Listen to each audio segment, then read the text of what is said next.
के जो पहुंच गए तो बजरंग बली के कुछ अहंग भाग गए। बजरंग बली कहे छे सरकार कोदार तो पहुंच गए, कल के जल्दी से कनी हमरा ऑर्डर दे दियो। अच्छा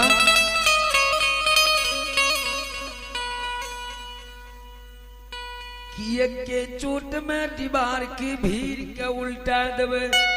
हाँ ये बात बोले छे ऊपर में बजरंग बली आ एकर शब्द बात ज्योति महाराज के हड्डी में जाके सह में।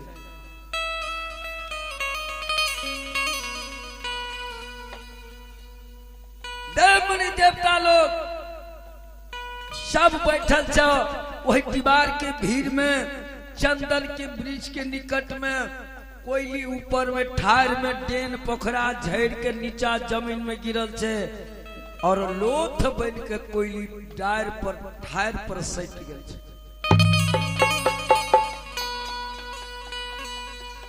कोयली के सांस चल रहा छे लेकिन नैन टुक टुक ताके छे लेकिन मुंह में उनका आवाज नहीं छे।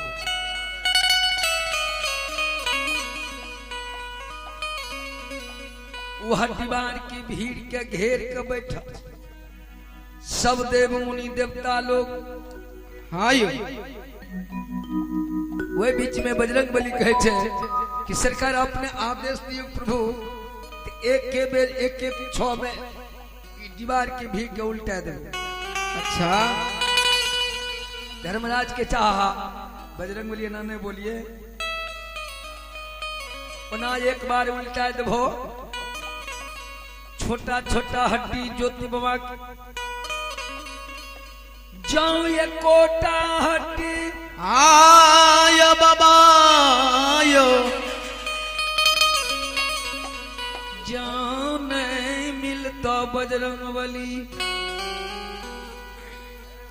तो भक्तराज नहीं जी तो अकेली से। अच्छा उन्हें से अंग भंग क्या करना लिए, इन्हें से स्वच्छ बनाए के शरीर के ले जाए पड़ता। अभी ओकर मौका छे तखनी हमर मौका छे। कोई कुछ देवता लोग नहीं बोलियो। भक्त ज्योति महाराज भक्ति से संपूर्ण छे, मुंह में आगिन पानी दोनों छे। भगत जय हो बाबा हो। भगवान सब देव मुनि देवता लोग चुप मार दल के बैठ गए सभा। कल के बजरंग बली चलो धीरे धीरे कोदार से चक्री बनी हो, हमरा सबके ढेला फोड़बे, सब हड्डी के बाहर करबे। देवता लोग हाँ ये बजरंग बली हाँ बाबा अजहिना दीवार की भीड़ में आया बाबा आया जहिना कोदाली चलबई रही, जहिना छो की मारिया आहो दीवारा के भीड़ से उठा लई।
पाछू हट गए, इतना ता उठले दीवार की भीड़ से। महावीर जी फान का 3 डोग डेग पाछू चल गए। लीलाधारी सरकार हंसे लगले कि बाबा बजरंगबली पहले कहने रहियो भक्तराज जगरा से कनी कुछ बात बोलियो, सोची समझी।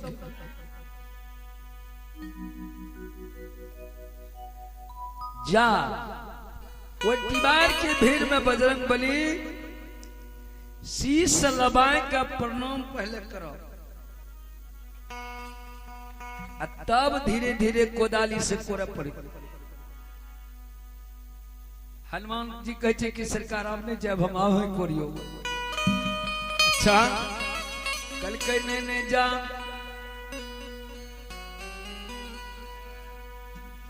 हे हो धर्मराज, उजर चदर बिछा दल कैया, आग प्रणाम क्या का बजरंगबली।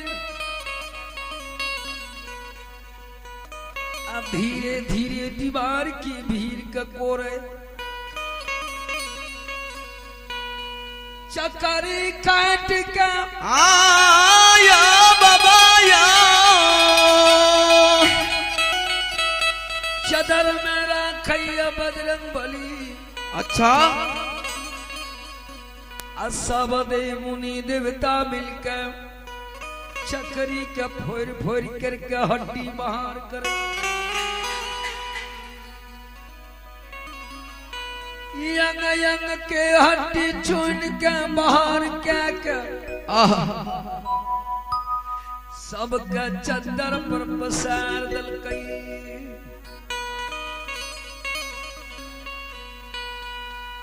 सबका पसार के उन्हें कोई बिछैया, हाँ कोई देव लोग ओकरा हड्डी में हड्डी कल कल कल में जोड़े। अच्छा बिना सुइया आया धागा के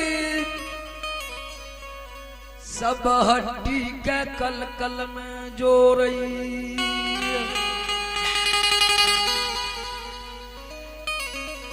जोड़ते जोड़ते सारा हड्डी के जोड़ जब दिल के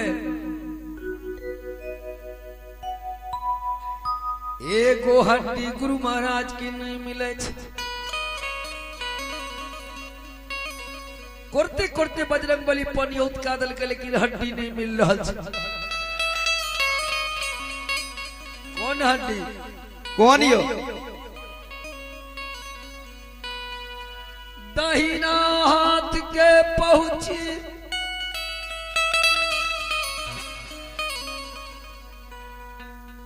वह पहुंची नहीं मिल रहा है। जखनी के गुरु महाराज के प्राण छूटल रहे। हाँ हाँ 24 घंटा बन शब्दों के डिप्टी रहे। अच्छा 24 घंटा वह नहास का अखनो छे कि कोई छू नहीं सके।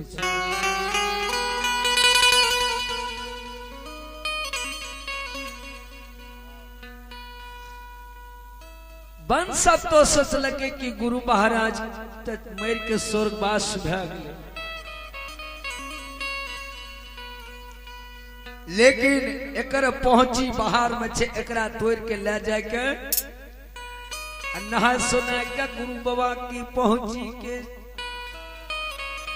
नित दिन पूजा करबई हो बाबा। वहां बन सब तो रानी पहुंची के लेकर अपना भवन में जाकर रोज दिन कोयली पूजा करे रही।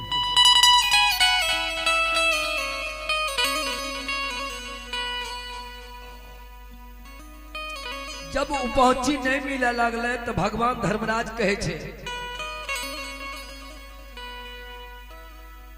हे हो बजरंगबली बली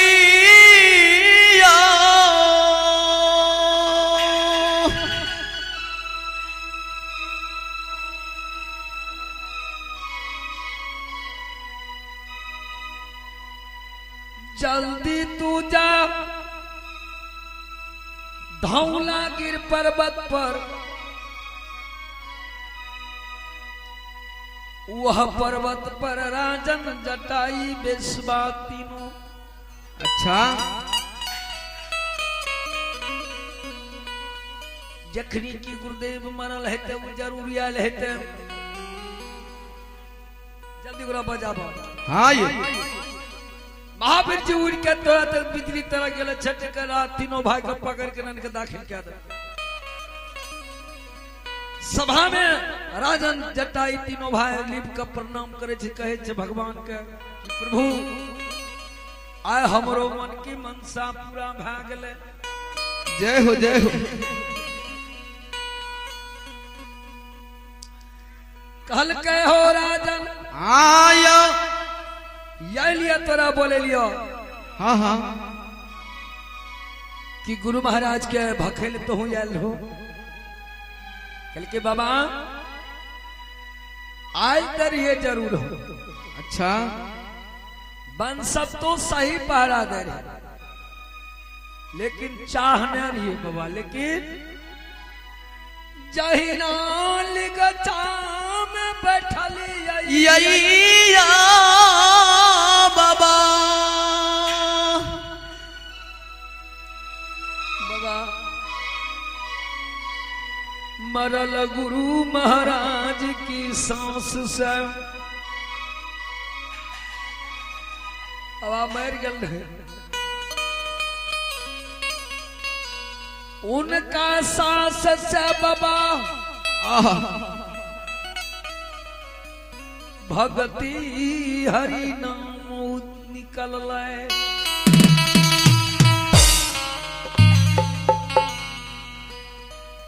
बाबा वह भक्ति सुन के उनका ने भखलिए भक्तराज। हाँ आपस लौट के चल गलिए गिर पर्वत पर। हाँ बाबा बाबा हमने भखने छी भक्तराज। कल के राजन सारा हड्डी मिल रहा है गुरुदेव के, एक हड्डी नहीं मिले। दाहिना हाथ के पहुंची बाबा ध्यान में जाए छे। धर्मराज बाबा के छे बजरंग बली हे हो बजरंग बली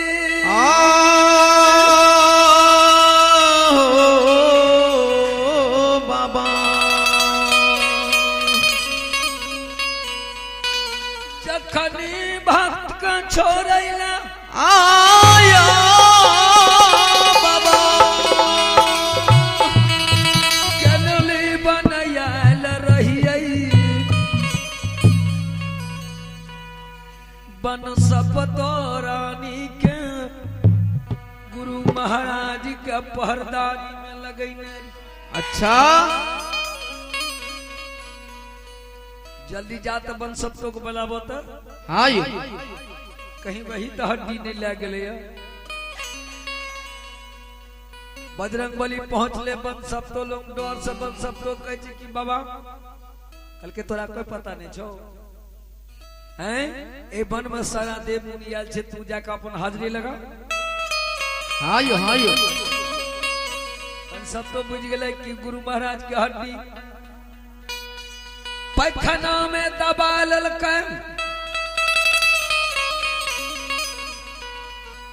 गुरु बाबा के हड्डी लाके जाके बन सपतो बीच सभा में रख दिलकै। वरदान दे छे देव मुनि देवताल के हे बन सपतो 12 बरस तू गुरु के सेवा कलो भक्तराज के।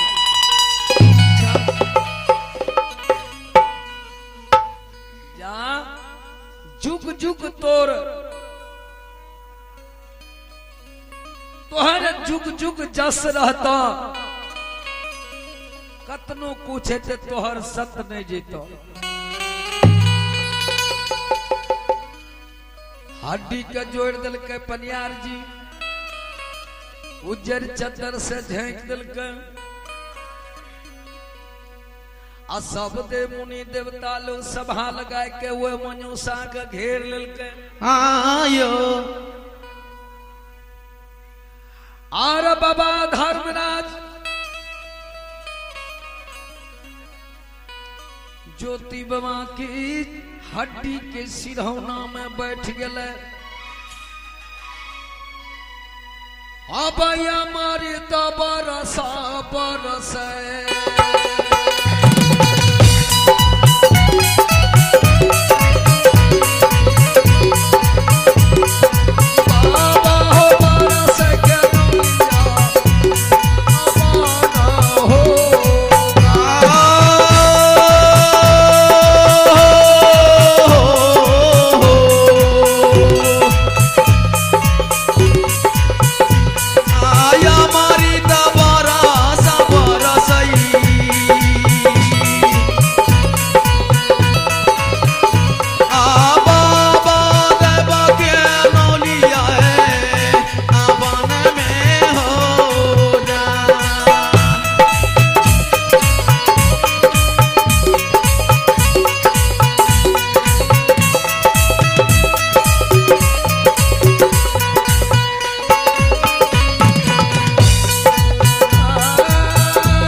गुरु महाराज की सिरौता में धर्मराज बाबा बैठ गया। अच्छा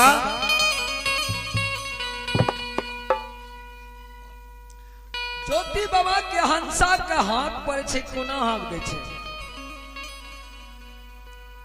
हो या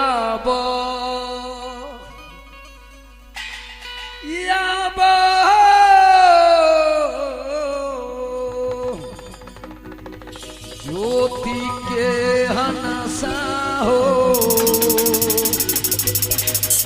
पिंजरा में जाओ समा हो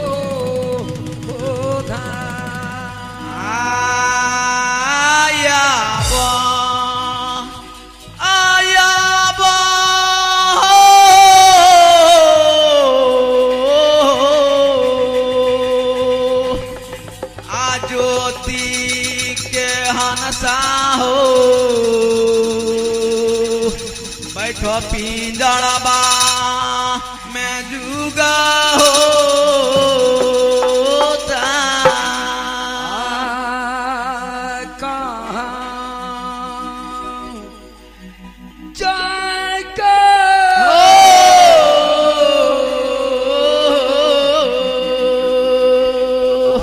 बैठल छान सा हो पिंजरा में भेजा हो समा हो कहाँ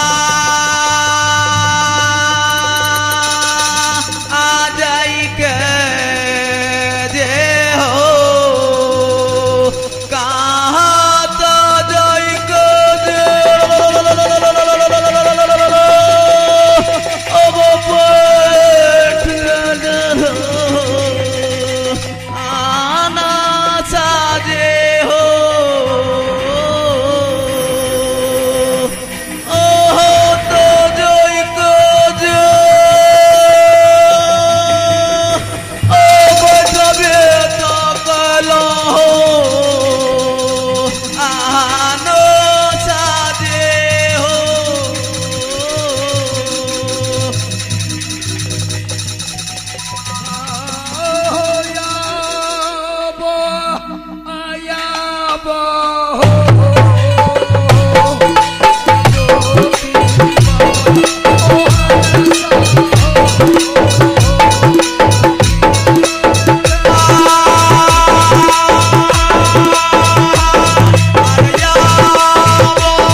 जब गुरु बाबा के